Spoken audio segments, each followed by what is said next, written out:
Plus près de chez nous, une dispute entre deux chauffeurs de taxi a dégénéré la nuit dernière dans le secteur de la Grande Allée. Un homme dans la cinquantaine a même été victime d'une attaque au tournevis. Et Olivier, c'est une agression qui illustre le climat de tension dans l'industrie du taxi. C'est ça, c'est ce qu'on m'a dit aujourd'hui, Guillaume. En fait, la compétition qui serait particulièrement vive au centre-ville depuis que Taxi Coop a augmenté son nombre de chauffeurs pour améliorer le service.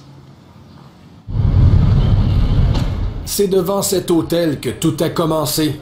Une querelle entre deux chauffeurs de taxi pour une histoire de priorité non respectée qui a mal tourné.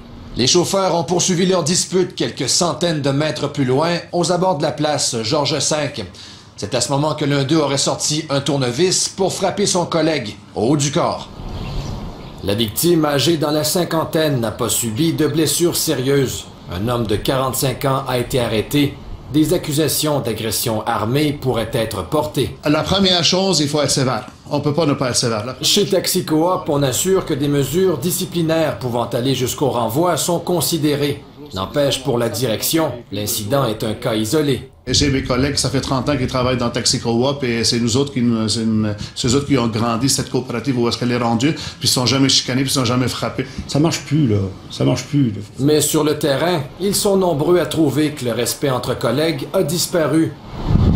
Pour augmenter le niveau de service, les compagnies de taxi ont multiplié les embauches ces dernières années, avec le résultat que la compétition entre chauffeurs est plus vive que jamais. Parce que quand t'as un gâteau pour tant de personnes, tu mets pas plus de personnes après le gâteau.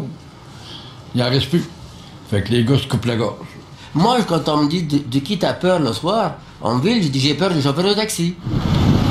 Alors est-il temps de diminuer le nombre de chauffeurs sur les routes? Et des fois, on se fait frapper sur les doigts, qu'il n'y a pas de service, il faut faire le service, on essaie de faire notre maximum. Abdallah Homsi se dit pris entre l'arbre et l'écorce. Olivier Lemieux, Radio-Canada, Québec.